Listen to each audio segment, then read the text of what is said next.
장 13절로 21절의 말씀입니다. 누가복음 12장 13절로 21절의 말씀을 제가 봉독하여 드리겠습니다. 무리 중에 한 사람이 이르되 선생님, 내 형을 명하여 유업을 나와 나누게 하소서 하니, 이르시되 이 사람아, 누가 나를 너희의 재판장이나 물건 나누는 자로 세웠느냐 하시고, 저희에게 이르시되 삼가 모든 탐심을 물리치라. 사람의 생명이 그 소유에 넉넉한 데 있지 아니하리라 하시고, 또 비유로 저희에게 일러 가라사대 한 부자가 그 밭에 소출이 풍성하매 심중에 생각하여 가로되 내가 곡식 쌓아둘 곳이 없으니 어찌할꼬 하니, 또 가로되 내가 이렇게 하리라. 내 곡간을 헐고 더 크게 짓고 내 모든 곡식과 물건을 거기 쌓아 두리라. 또 내가 내 영혼에게 이르되 영혼아, 여러 해 쓸 물건을 많이 쌓아 두었으니 평안히 쉬고 먹고 마시고 즐거워하자 하리라 하되, 하나님은 이르시되 어리석은 자여, 오늘 밤에 내 영혼을 도로 찾으리니 그러면 내 예비한 것이 네 것이 되겠느냐 하셨으니, 자기를 위하여 재물을 쌓아두고 하나님께 대하여 부요치 못한 자가 이와 같으니라. 아멘. 오늘 말씀의 제목은 어리석은 자가 되지 말라라는 제목으로 여러분들과 함께 이 본문의 말씀을 나누기를 원합니다. 오늘 본문에 이 등장하는 주인공은 어리석은 부자라 일컬음을 받는 사람입니다. 예수님이 어리석다고 하셨는데 세상의 관점으로 보면은 어리석은 사람이 아닙니다. 아니, 오히려 세상에서는요, 이 본문에 등장하는 사람은 칭찬을 받아야 되고 존경을 받을 만한 사람입니다. 왜냐고요? 이 부자는 열심히 일해서 돈을 많이 벌었습니다. 다른 말로 표현하면 성공한 사람이에요. 성공했으니까 우리 모두 다 박수 쳐주고, 당신 성공했으니까 노하우가 어떻게 됩니까? 궁금해할 수도 있는 것이고, 나도 저렇게 성공해야 되겠구나라고 하는 마음이 들 수 있을 만한 사람이라는 것입니다. 그에 대해서 오늘 말씀을 비추어 보니까 그는 경제 계획을 잘 수립했던 사람입니다. 재정 관리 능력도 뛰어난 사람입니다. 풍성한 이 소출을 예측했고요, 이 풍성한 소출을 더 큰 창고를 지어서 보관하고 더 큰 부를 일구어낸 사람입니다. 이 본문 말씀에 등장하는 부자는 성공한 사업가로서 세상 사람들이 칭찬하고 부러워야 할 그런 대상이 되었습니다. 그런데 예수님이 가장 중요하게 봐야 될 것이 사람들의 의견, 사람들이 어떻게 생각하느냐보다는 과연 모든 것의 주인 되시는 예수님께서 어떻게 생각하느냐가 중요한 것 아니겠습니까? 그 예수님이 뭐라고 생각했느냐, 20절에 나오는 말씀을 한번 보겠습니다. 하나님은 이르시되 어리석은 자여. 하나님이 이 부자를 향해서 어리석은 자구나, 이러한 판단을 하셨다라는 것입니다. 왜 이 부자를 향해서 이렇게 너는 어리석은 자라고 말씀하셨을까요? 그 이유를 저희가 네 가지로 나누어서 오늘 함께 찾아보려고 합니다. 하나님이 이 성공한 사업가, 이 사람을 향해서 왜 어리석은 자라고 했느냐? 첫 번째 이유는요, 수단과 목적을 혼돈했기 때문입니다. 수단과 목적이 바뀌었습니다. 이 16절부터 18절까지를 부자가 언급하는 것을 보면요, 소출, 곡식, 물건, 물질이에요. 이거를 지금 우리 현대말로 바꿔서 얘기를 한다면 돈 얘기하는 거예요. 돈 얘기. 우리는 살면서 돈이 필요합니다. 곡식도 필요합니다.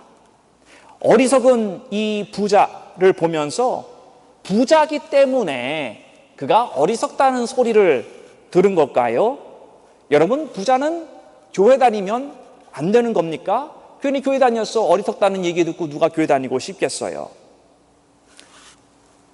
제가 우리 교회를 또 주변을 이렇게 둘러보면요, 찢어지도록 가난해서 하나님을 꼭 붙잡고 살아야 될 만한 사람도 없고요, 그렇다고 어마어마하게 성공해서 그 커다란 기업, 그 축복 가운데 감사한 마음 가지고 신앙생활 잘하는 사람도 없더라는 겁니다. 하나님이 있어도 되고 없어도 되고, 그러니까 있으면 좋고 없어도 뭐 괜찮아, 뭐 사는데 지장 없는 사람, 하나님 없이도 살만한 사람들. 여러분, 이것이 대부분의 사람들의 모습이라는 것입니다. 정말 내가 찢어지게 가난해서 도저히 하나님 없이는 내가 단 하루도 연명할 수밖에 없는 그러한 간절함을 가진 사람도 찾아보기 힘들고, 그렇다고 수십 빌리언을 가지고서 떵떵거리며 그래도 내가 하나님 축복해 줬으니 내가 하나님 위해서 살겠노라고 하는 사람도 없고, 그냥 그저 그렇게 있어도 좋고 없으면 괜찮고, 이런 신앙생활하는 사람들이 대부분의 사람이라는 것입니다. 여러분, 이것이요, 겉으로 보기에는 괜찮아 보입니다. 별로 이렇게 드러나는 모습 속에서 커다랗게 뭐 잘못돼 보이지 않아요. 그러나 사랑하는 성도 여러분, 이것은 굉장히 위험한 상태라는 것입니다. 로마서 11장 9절과 10절 말씀 보면은 다윗의 시편에서 한 말씀을 인용해서 로마서에서 이야기를 합니다. 이 9절과 10절에 이렇게 이야기를 합니다. 너희 밥상이 올무와 덫과 거치는 것과 보증이 되게 하옵소서. 뭐가요? 밥상. 그 다음에 너희 눈을 흐려 보지 못하고 저희 등은 항상 굳게 하옵소서. 다윗이 그 원수들에 향해서, 원수라고 하면은 우리 구약은 그 상대방을 향해서 안 좋은 마음, 이 원수를 향해서 그냥 뭐 이에는 이 눈에는 이 이제 그러한 율법으로 가지고 살았단 말이에요. 그러니까 다윗이 그를 괴롭혔던 원수들에게 저주를 하는데, 저주가 너희들 인생이 깨지고 박살나고 너희 가정도 이혼하고 너희 자녀들도 뭐 나가 죽어라, 뭐 이런 저주를 하느냐? 아닙니다. 이런 저주가 아니고 무슨 저주냐? 먹고 사는 것이 인생의 모든 건 줄 알고 그 일만 평생토록 등골이 휘도록 살다가 죽게 하옵소서. 그들의 눈이 감겨서 하나님의 살아있는 것도 보지 못하게 하고 저 천국의 소망도 보지 못하게 하고 평생 밥상만 생각하다 등골 휘도록 일만 하다 죽게 하옵소서. 다윗이 뭔가를 아는 사람입니다. 이런 저주야말로 가장 무서운 저주입니다. 왜? 그렇게 살면 하나님 없이도 밥상만 생각하다 살다 죽는 자, 이 세상에서 가장 불쌍한 사람입니다.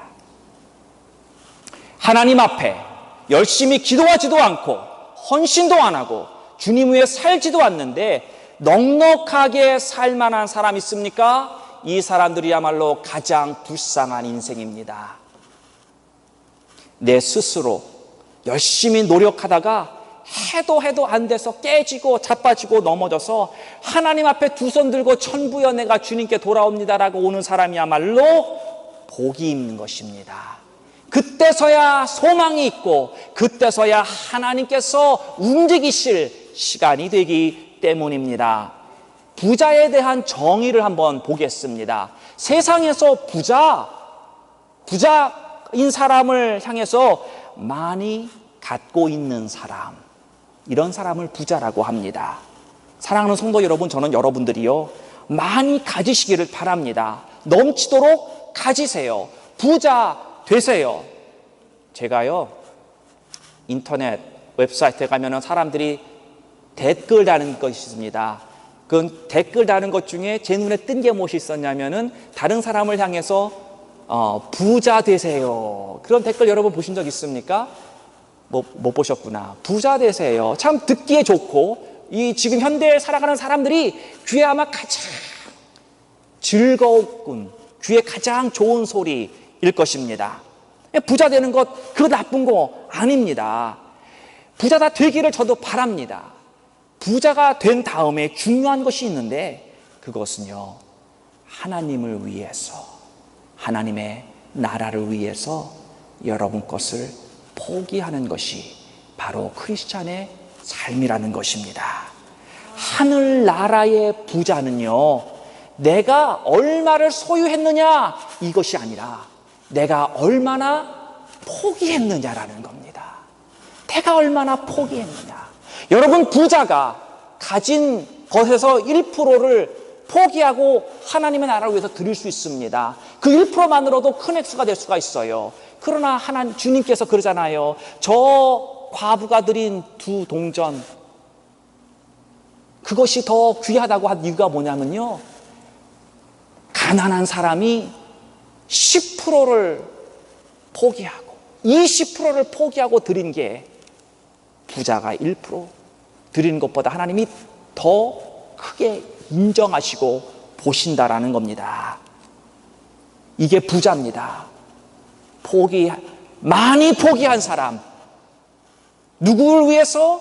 하나님을 위해서 포기한 자가 부자라는 거예요. 저는 우리 제일침례교회에 속한 우리 모든 성도님들, 하나님이 인정하시는 대부호가 되기를 주님의 이름으로 축원합니다.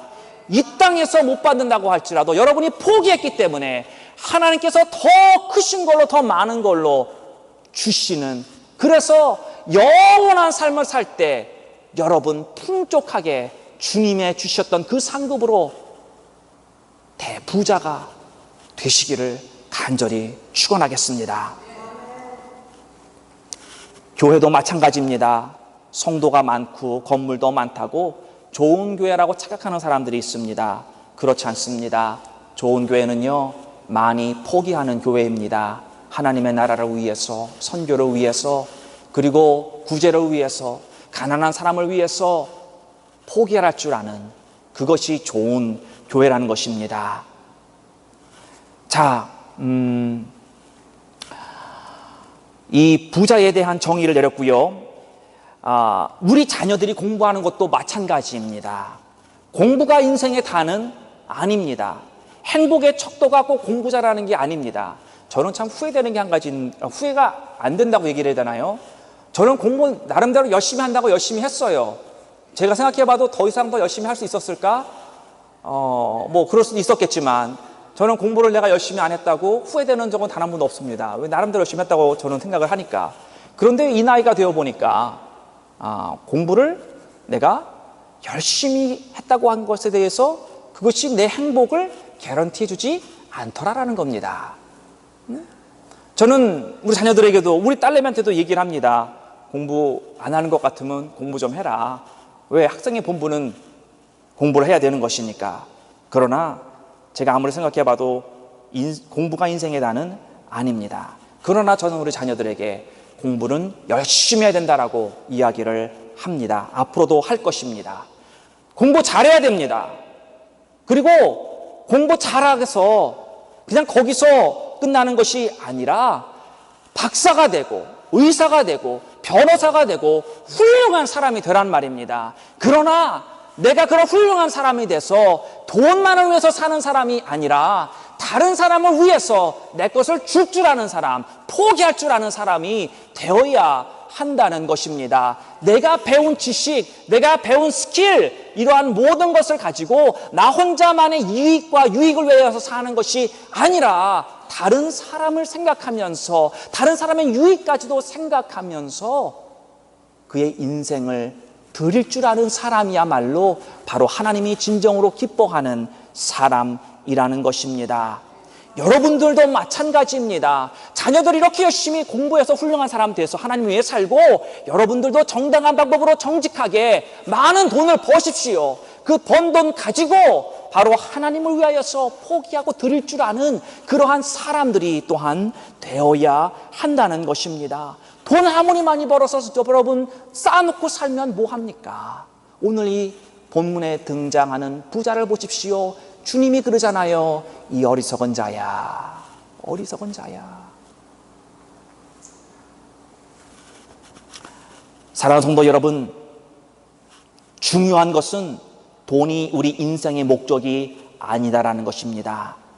이 세상에서 내가 과연 어떻게 하면 잘 살까? 어떻게 하면 잘 살까? 이게 인생의 목적이 아닙니다. 히브리서에 보면은 이 세상의 모든 것이 다 모형이라고 이야기를 합니다. 모든 것이 다 예표일 뿐이라고 이야기를 합니다. 본질적인 것에 대한 예표, 하나님이 계신 그 하늘의 나라, 그 천국에 대한 모형과 예표를 우리는 이 땅에서 보고 있는 것입니다. 스키마, 헬라어로 그림자라는 거예요. 그림자. 하늘에 있는 놀라운 하나님의 영광스러운 것들의 예표가 바로 이 땅에 있는 것입니다. 여러분, 그림자가 본체입니까? 아니에요. 그림자는 그림자일 어렴풋하게 본질이 무엇인가, 본질적인 것이 저기에 있는 것이구나, 아마 이런 모습일 것이구나 예측할 수밖에 없는 것입니다. 가장 중요한 본질, 우리는 그 본질을 붙잡고 살아야 하는 것입니다. 세상은 본질이 아닌데, 이 수단일 뿐인데 세상을 목적인 양 착각하고 사는 것, 돈은 수단일 뿐인데 돈이 목적인 양 착각하고 사는 것, 이건 하나님이 어리석다고 말씀하는 겁니다. 우주 만물 가운데 우리가 사랑해야 할 대상은 딱 둘밖에 없습니다. 누구예요? 하나님과 사람입니다. 우리가 사랑해야 할 대상 그 둘밖에 없어요. 디모데전서 6장 10절에 보면은 돈을 사랑함이 일만하게 뿌리다라고 이야기를 합니다. 우리는 하나님만 사랑해야 되고 하나님의 만드신 이 사람들만 사랑해야 되는데, 돈을 사랑하는 그것이 모든 악의 뿌리다라고 성경은 이야기를 하고 있습니다. 원수들이 하나님의 교회를 넘어뜨리려고 쓰는 여러 가지 전략 중 하나가 바로 이 탐욕의 역사를 성도들 심령 가운데 일으킨다는 것입니다. 여러분, 하나님을 믿지 않는 자들 탐욕 부리는 것 어쩌면 당연한 거예요. 그러나 하나님을 믿는다고 하는 자들에게도 바로 이 탐욕의 역사를 일으켜서 자꾸만 인색해지게 만들고, 하나님을 향해 드려야 되고, 하나님의 나라를 위해 쓰시라고 내가 자꾸 포기해야 되고, 내가 가지고 있는 지식, 배운 스킬, 이런 모든 것들, 제가 이런 모든 것 주님 앞에 드려야 되는데 그것을 못하게 만들어서 하나님의 교회가 풍성치 못하도록 그렇게 교회를 넘어뜨리려고 한다는 것입니다. 이 시대의 예를 한번 보면은요, 슬픈 얘기지만 하나님과 돈의 위력을 비교하면 돈의 위력이 더 큽니다. 참, 그걸 말하는 저도 참 가슴이 아픈데요. 증거가 뭐냐? 돈 얼마 벌지도 못하면서, 그렇게 기도 한마디 못하면서 돈 벌러 열심히 다녀요. 내가 돈을 벌어도 진짜 몇 밀리언씩 번다 그런다면 그냥 많이 번다고 인정이나 하겠습니다. 얼마 벌지도 못하면서 하나님이 기뻐하는 성도의 삶 살지도 못하고, 기도 한마디 못하고 죽어가는 그 영혼을 보면서 어떤 사람은 심지어는 주일도 못 지킵니다. 돈의 위력이 하나님의 위력보다 더 강한 이 시대를 우리는 살고 있습니다. 교회를 무너뜨리는 한 축이 바로 이 탐욕의 역사라는 것입니다. 사랑하는 성도 여러분, 우리는 이 탐욕을 어떻게 해서든지 제하여야지만, 이것을 어떻게든지 눌러야지만, 됐으면 이것을 우리에게 빼내야지만 바로 하나님이 기뻐하시는 삶을 살 수 있다는 것입니다. 15절의 말씀 보면 이렇게 이야기를 합니다. 저희에게 이르시되 삼가 모든 탐심을 물리치라. 사람의 생명이 그 소유에 넉넉한 데 있지 아니하니라. 탐심을 물리쳐라. 사람의 생명이 그 소유한 것, 가진 것에 있지 않다라는 겁니다. 사랑하는 성도 여러분, 내가 가졌다 안 가졌다, 이것이 인생의 성공이나 인생의 존귀함을 나타내는 게 아닙니다. 여러분, 많은 것 있다고 그 인생이 존귀해집니까? 아니에요. 마태복음 6장 24절 이렇게 이야기합니다. 하나님과 재물을 겸하여 섬길 수 없다고. 우리는 만몬을 섬기지 말아야 하는 것입니다. 여러분, 엘리사를 찾아온 그 군대 장관 나만이 바리바리 싸들고 선물을 얼마나 가지고 왔겠습니까? 그가 가지고 있는 그 레프러시, 바로 그 나병을 고칠 수만 있다면 그가 무엇이라도 줄 수 있는 많은 것을 들고 왔는데, 엘리사가 그에게 이야기를 합니다. 너는 저 요단강가에 가서 몸이나 씻다 가라. 들으지도 않습니다. 그가 가지고 온 선물에 관심조차 두지 않습니다. 문전박대해서 쫓아냅니다. 씻고 가라. 우리 조선시대의 퇴계 이항도 그러지 않습니까? 황금을 돌같이 보라고. 돈을 우습게 볼 수 있는 성도가 되어야 합니다. 여러분, 우리는 물권을 이야기를 합니다. 하나님이 자녀들에게 주신 여러 가지 권세 가운데 이 물권, 여러분, 물권이 무엇인지 아십니까? 쉽게 얘기하면 물질을 다스리는 권세입니다. 그런데 이 물질이라고 하는 것은요, 돈이 있어도 망가지지 않고 돈이 없어도 망가지지 않는 것, 이것이 물권입니다. 돈이 있어도 망가지지 않으니까 하나님께서 얼마든지 주실 수 있는 거예요. 그러나 반대로 그 물질을 조금만 줘도 조금 있는 것 가지고 지가 하나님인 줄 알고 착각하고 하나님인 양 살기 때문에 하나님이 그 물질을 줄 수가 없는 거예요. 사랑하니까. 이거 주면 얘 망하니까, 망가지니까. 그래서 우리는 탐욕을 기도로 뽑아내고 하나님께서 주시는 이 물건의 회복이 우리 안에 있기를 간절히 축원합니다. 많은 사람들이요, 환경과 조건을 이야기를 합니다. 좋은 환경에서 자란 사람, 금수저 얘기하잖아요. 그렇죠? 저 사람은 좋은 환경에서 자랐으니까, 조건이 나보다 월등했으니까 이렇게 이야기할 수 있습니다. 그러나 여러분, 내가 정말 돈이 없기 때문에 내가 행복하지 않습니까? 많은 사람들이 이런 착각을 해가지고 살아요. 나는 돈이 없어, 그래 나는 불행해, 행복하지 않아. 아닙니다. 그 사람에게요, 돈을 주면 그 사람 행복할 것 같습니까? 아닙니다. 돈이 없어서 행복하지 않다고 생각하는 그 사람에게 돈을 주고 또 주어보세요. 그 사람이 만족하나? 아닙니다. 탐욕의 문제를 제거하지 않는 한 돈을 아무리 많이 줘도 그 사람은 망가질 것이고, 또한 돈을 주지 않아도 없기 때문에 결핍하며 망가질 것입니다. 이유가 뭐예요? 바로 이 탐욕을 해결하지 못했기 때문이라는 것입니다. 주님이 말씀하잖아요. 너희들의 탐심을 물리치라고. 생명은 가지고 있는 그 소유함에서 나오는 것이 아니라고. 우리는 하나님이 주시는 것으로 살아야 되는데 하나님이 주시는 것으로 만족하지 못하니까 자꾸만 긁어 모으는 겁니다. 이게 탐욕이에요. 자꾸만 never satisfied, keep wanting more and more and more. 계속해서 추구하고 계속해서 긁어 모으고 훔치고, 이게 탐욕입니다. 이게 인생을 멸망으로, 죄악으로 이끌고 가는 겁니다. 여러분, 아프리카 사람들, 기아에 허덕이는 사람들 보세요. 빼빼 말라 죽죠. 빼빼 말라 죽으나, 배 터지게 먹어서 배 터져 진짜 죽나? 죽는 건 똑같아요. 그러나 여러분, 제가 2번 다 죽어보진 않았는데 그렇게 제가 생각해보면 배 터져 죽는 게 더 힘들 것 같아. 더 고통스러울 것 같아. 왜? 제가 빼빼는 좀 해봤잖아요. 그렇다고 제가 뭐 막 굶어본 건 아니지만, 빼빼해서 죽나? 내가 너무나도 많이 처먹어서 배가 터져서 죽어버리나? 터지는 게 더 힘들 것 같아. 옆에 사람들에게 우리 이 말 서로 해주기를 바랍니다. 하나님 외에 없어서 죽을 일은 없다. 다시 정할게요. 하나님 외에 없어서 죽을 일은 없다. 옆에 사람들한테 말씀해 주세요. 축복해 주세요. 하나님 외에 없어서 죽을 일은 없다. 예, 아멘입니다.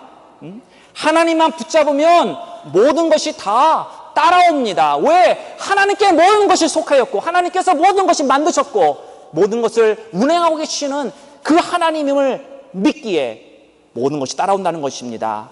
여러분, 돈 붙잡은 거 있습니까? 그 손 놓으세요. 사람 붙잡으셨습니까? 사람 놓으세요. 누구만 붙잡으냐? 하나님만 붙잡으시기를 바랍니다. 두 번째, 왜 어리석다고 주님이 말씀하셨습니까? 내 것밖에 몰라서. 이 말씀을 보세요. 내 곡간, 내 곡식, 내가 이렇게 하면 저렇게 하면, 내 영혼, 이거 다 자기 거라는 거예요. 그 소출, 곡식, 곡간 다 자기 거래. 그러고 나서 더 나아가서 영혼도 자기 거라고 이야기를 하고 있습니다. 이러잖아. 19절에 또 내가 내 영혼에게 이르되 영혼아 여러 해 동안 물건 쌓아두고 놓았으니 평안히 먹고 마시고 즐거워하자 하리라. 자기 영혼 자기 건 줄 알아요. 그러니까 주님께서 하도 듣다 못해서 내 영혼을 오늘 밤에 찾으면 너가 소유한 이게 다 누구 거가 되겠느냐, 오늘 이렇게 본문에서 말씀하고 있는 것입니다. 오늘 이 부자는 이기적인 삶을 살았기에 어리석다고 말씀하신 거예요. 이기적인 삶의 특징은 뭐냐? 탐욕적일 수밖에 없습니다. 왜? 나밖에 모르니까. 이기적인 자는 당연히 탐욕스러울 수밖에 없는 거예요. 자신만을 위해서 사는 사람. 근데 이것이요, 크리스찬 중에 많다는 겁니다. 아직까지도 죽어주지 못해서 나의 욕심 붙들고 나의 이기적임 속에서 나만을 위해서 살아가려고 하는 마음이 이 가슴 깊은 곳에 큰 뿌리를 내리고 있다는 것입니다. 많은 사람들, 저도 참 회개에 대한 부분인데, 이렇게 많은 사람들이 이런 마인드셋을 가지고 있어요. 내가 너에게 해 안 끼칠 때니까 너도 나에게 해 끼치지 마라. I don't bother you, you don't bother me. I live my life, you live your life. I don't care. 요 mindset, 요게 하나님의 사랑과 가장 정반대되는 겁니다. 가장 정반대돼. 차라리요, 지금 해를 끼쳐요. 아주 그냥 해를 끼치는 사람이 되세요. 그리고 나중에 회개하면 돼. 회개하고 돌아와서 다른 사람의 유익을 위해서 살 수 있는 사람이 되는 것이 하나님이 더 기쁘시게 받는 아름다운 삶이 된다라는 것입니다. 크리스찬은 주는 삶을 사는 거예요. 크리스찬은 베푸는 삶을 사는 겁니다. 계속 선을 쌓아가는 삶, 그 선을 연습하는 삶을 오늘도 살고 있어야 하는 것입니다. 내가 저 사람을 어떻게 도와줄까? 내가 저 사람을 어떻게 하면 조금 더 격려해줘서 이 일을, 아니면 지금 힘든 일을 잘 견뎌낼 수 있을까? 하여튼 이런 생각 속에서 선을 행하는 거예요. 날마다 선을 쌓는 게 크리스찬의 삶이라는 것입니다. 사랑하는 성도 여러분, 그거 아십니까? 여러분이 그런 삶을 살 때에 여러분이 쌓은 커다란 선에서 여러분의 선이 또한 자연적으로 너무나도 쉽게 또한 그 선을 여러분들이 베풀고 살 수 있다라는 것입니다. 악이라고 하는 것은요, 나쁜 짓을 하는 것을 악이라고 하는 게 아닙니다. 악이라고 하는 것은 자기 중심적으로 사는 것을 악이라고 하는 거예요. 인생은 둘 중에 하나입니다. 나를 선택할 것이냐, 아니면 하나님을 선택할 것이냐. 하나님을 선택하면 하나님의 다스리심을 받고요, 하나님의 컨트롤을 받습니다. 그러나 나를 선택하면은요, 내가 선택해서 내가 한다고 하지만 거기에는 분명히 우리의 원수된 마귀가 개입합니다. 내가 내 자신을 선택할 때, 내 육체의 소욕을 선택할 때, 나의 정욕을 선택할 때 거기에는 반드시 마귀가 들어가 반드시 사망에 이르게 한다라는 것입니다. 그러니까 둘 중에 하나예요. 여러분, 무엇을, 누구를 선택하고 지금 살고 계십니까? 하나님을 선택하고 계십니까? 아니면 여러분 자신을 선택하며 살고 계십니까? 이기적인 삶을 살면 인생이 나중에 분명히 공허하게 됩니다. 남의 유익을 위해서 살지 않기 때문에, 선이 없기 때문에 공허해지는 거예요. 인생은 혼자 사는 게 아닙니다. 여러분이 존재하기 위해서 지금 여러분 있는 그 자리, 여러분의 그 모습, 그 건강, 그 상태에 되기 위해서는 누군가가 희생했고, 누군가가 피를 흘렸고, 누군가가 죽었다고 하는 것입니다. 우리 어저께 홈타운 뷔페 가서 점심 맛있게들 많이들 드셨죠? 여러분, 거기 여러분이 맛있게 음식 드시기 위해서, 건강 주기 위해서 닭이 죽었습니다. 돼지도 죽었어요. 소도 죽었습니다. 네. 우리 어떤 권사님이 지금 마음속으로 목사님 설교 잘하고 계십니다. 그 고기 먹으면 안 됩니다. 그러고 계신지 모르겠는데, 하여튼 우리를 위하여서 누군가가 희생했다라고 하는 것입니다. 여러분이 지금 성장해서 이렇게 된 것도 아버지와 어머니의 수고가 얼마나 많습니까? 여러분, 리서치한 사람의 그거 의하면요, 이 엄마가 자녀를 2살, 3살 때까지 키울 때까지 피를 얼마를 뽑아내야 했냐면 10드럼. 여러분, 드럼통 아시죠? 드럼통. 그 옛날에 우리 우리 못 살 때에 바깥에 불 피울 때 왜 드럼통에다가 나무 갖다 집어넣고 태우잖아요. 그 드럼통이 그 10개를 엄마가 그 피를 뽑아내야지 우리 자녀가 2살, 3살까지 큰다는 거예요. 우리 엄마들은 딱 감이 오시죠? 아버지들은 감이 좀 들어오나? 예. 그리고 여러분, 선생님이 여러분을 가르친 노고를 학빈했다고 다 갚을 수 있습니까? 농부가 지은 수십 번 농부의 손을 거치고 도제 과정을 거친 그 쌀 내가 20불 내고 샀다고 그들의 노고를 다 갚을 수 있습니까? 여러분이 존재하기 위해서 누군가가 희생하고 죽었습니다. 특별히 예수님께서 여러분을 위해서 죽으셨다라는 겁니다. 피 흘려서 우리가 하나님과 화평하고 천국의 소망을 가지고 살 수 있는 자로 여러분과 저를 위해서 죽으셨다라는 겁니다. 사랑하는 성도 여러분, 우리를 위해서 누군가가 죽었듯이 우리도 희생해야 되지 않을까요? 사랑하는 성도 여러분, 우리는 함께 가는 자들입니다. 우리는 함께 하는 거예요. 리더의 자질 중에 중요한 게 하나 있습니다. 여러분, 제가 우리 한국 사람들을 보면 개인적으로 우수합니다. 탁월해요. 우리 한국 사람들 가지고 있는 모든 것들이 다른 민족과 비해서 정말 뛰어난 사람이 우리 한국 민족입니다. 이 리더를 우리가 개인적으로 한 사람 한 사람 보면은 정말 뛰어납니다. 그런데 정말 귀하고도 귀하다고 말하는 그 영혼을 맡길 때에 그 개인이 가지고 있는 기량, 능력, 탁월함 다 중요합니다. 그러나 더 중요한 것이 있는데 그것은 무엇이냐? 그 사람이 가는 곳에 조화가 일어나느냐? 그 사람이 가는 곳에 결속이 일어나느냐? 그 사람이 있는 곳에 아름다운 연합이 생기느냐? 아니면 그 사람이 가는 곳마다 모래밭을 만드느냐? 도저히 뭉칠 수 없고 흩어놓고 모래가루로 만드는 예수 그리스도의 하나로 공동체로 만들지 못하게 되는 그러한 분열을 일으키는 자인가? 아무리 개인적으로 뛰어나고 탁월해도 이 부분에서 걸리면 결단코 리더가 될 수가 없습니다. 하나님이 결코 세우지 않습니다. 왜? 하나님의 나라의 손해가 되기 때문에. 우리는 연합하고 하나 되기를 간절히 바랍니다. 세 번째, 주님께서 이 부자에게 어리석은 자야 라고 한 이유는 영혼의 필요와 육체의 필요를 착각했다라는 겁니다. 영혼에게도 필요가 있고 육체의 필요도 있습니다. 육체의 필요는 뭐예요? 밥을 먹어야죠. 곡식이 필요합니다. 그런데 영혼에게는 이 곡식이 필요가 없는 거예요. 19절에 보세요. 또 내가 내 영혼에게 이르되 영혼아 여러 해 쓸 물건을 많이 쌓아두었으니 평안히 쉬어라. 먹고 마시고 즐거워하라. 영혼한테 먹고 마시고 곡식 먹으라는 거예요. 이게 잘못된 거죠. 육체가 만족한다고 영혼이 행복합니까? 아닙니다. 그러면 영혼이 만족하면 육체가 행복해집니까? 대답을 한번 해보셔요. 영혼이 만족을 하면 육체가 행복해 합니까? 아멘도 들렸고 아니라도 들렸고, 답 둘 다 맞는 거예요.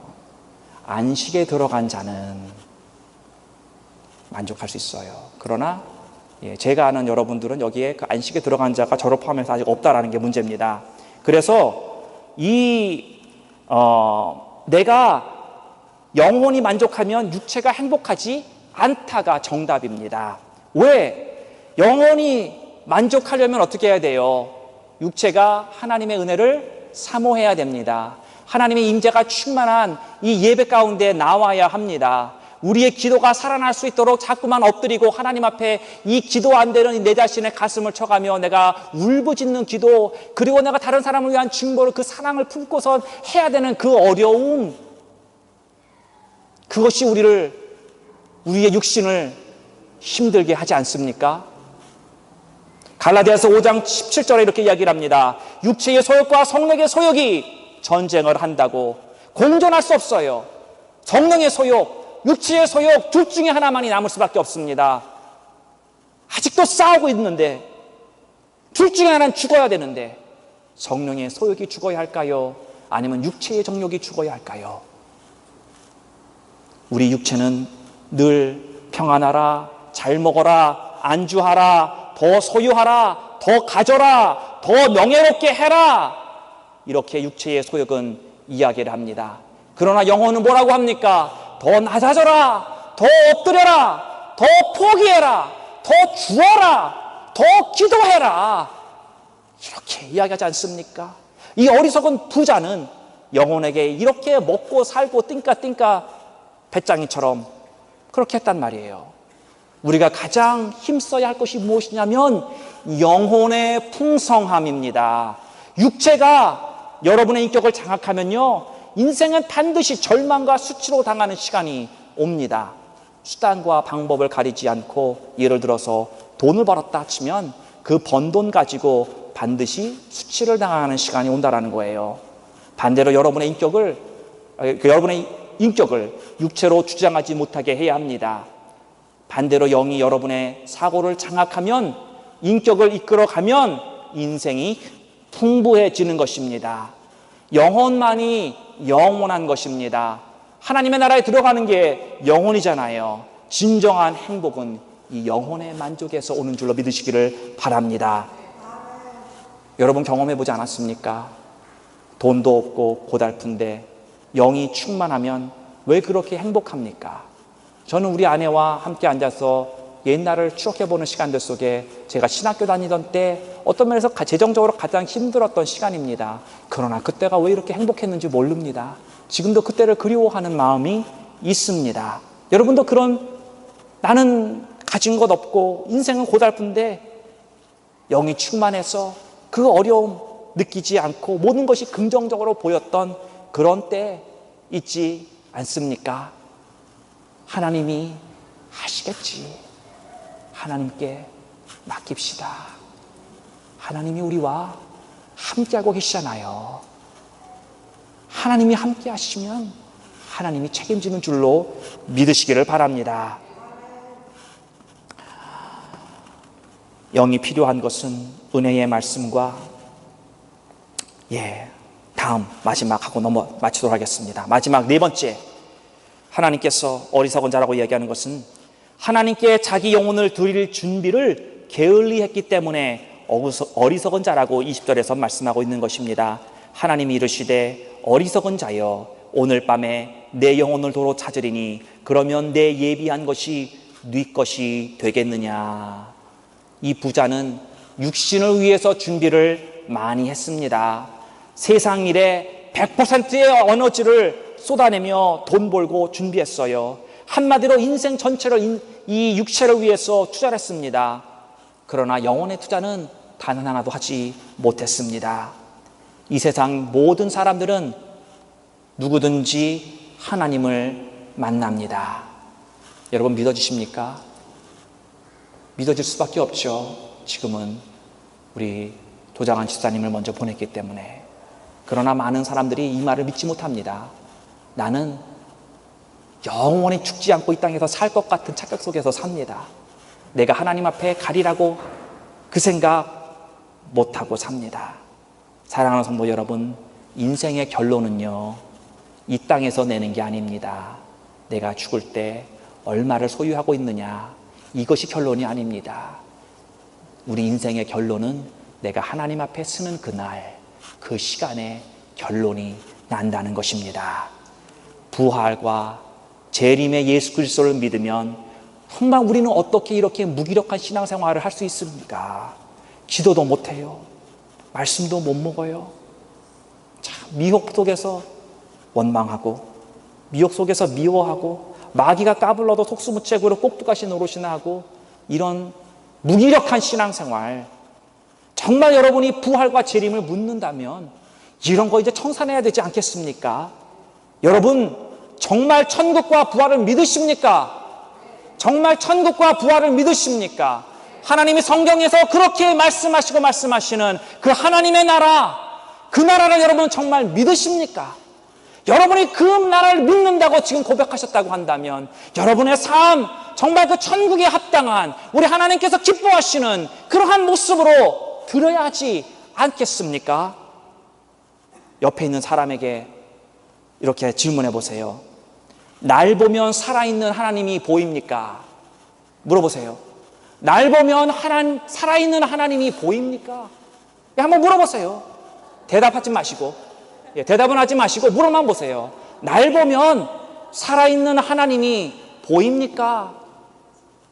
저는 그 대답을 제가 하지 말라서 안 하지만, 그분이 그 대답할 때 속마음 가운데 어떤 대답을 하는지 여러분 한번 오늘 집에 돌아가는 길에 생각해 보시기를 바랍니다.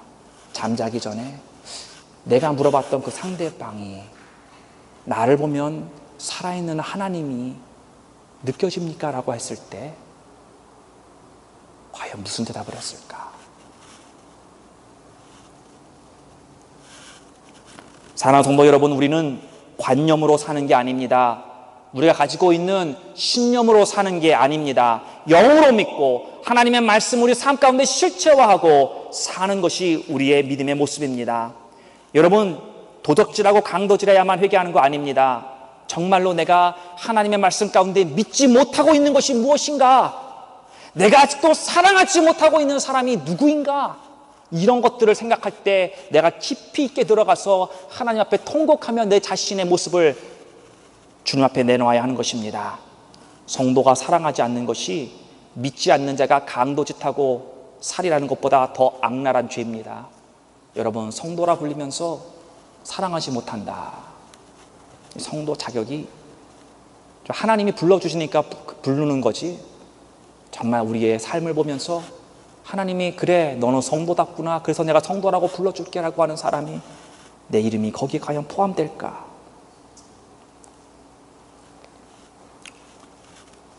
말씀이 우리 삶 속에서 드러나줘야 합니다. 위력적인 하나님의 말씀, 성경 66권이 내 삶에 가득한 열매로 드러나서 그 하나님의 말씀이 나를 움직이고 나의 영혼을 깨우고 날마다 하나님의 그 영광의 임재 앞에서 내가 들어가지 못한다고 한다면 그 내 자신을 바라보면서 내가 그 감동과 기쁨 속에 살지 못하고 있는 내 자신을 하나님 앞에 회개하며 엎드려야 하는 것입니다. 사랑하는 성도 여러분, 여러분의 영혼을 위해서 투자하시기 바랍니다. 여러분의 육체를 위해서 더 이상 투자하는 것이 아니라 이제는 여러분의 영혼을 위해서 투자하십시오. 이 땅의 모든 삶을 천국의 하나님을 만나는 그날의 결산을 위해서 준비하는 시간입니다. 하나님이 여러분의 영혼을 찾을 때 여러분은 그 영혼을 반드시 드려야 하는데, 여러분 영광 가운데 우리 주님을 만날 준비를 잘 하시기를 바랍니다. 예수 그리스도의 은혜로 이 땅에서 사시며, 그래서 그날 예수 그리스도의 그 은혜의 공로를 힘입어서 하나님 앞에, 하나님 내가 보잘것없지만 그러나 예수의 공로를 힘입어 내 영혼을 드리나이다 하고 하나님 앞에 여러분의 영혼을 드릴 수 있기를 바랍니다. 내 영혼을 받아 주시옵소서. 스데반 집사가 한 것처럼, 그리고 수많은 하나님의 사람들이 주님 앞에 고백했던 것처럼, 그러한 여러분의 영혼의 고백이 하나님 앞에 그 마지막 시간에 드려지며 이 땅에서 하나님이 기뻐하시는 오늘 21절에 나오는 하나님께 부요한 자, 하나님이 인정하시는 그러한 부자, 부요한 자 모두 다 되시기를 우리의 주님 되신 예수 그리스도 이름으로 축원합니다.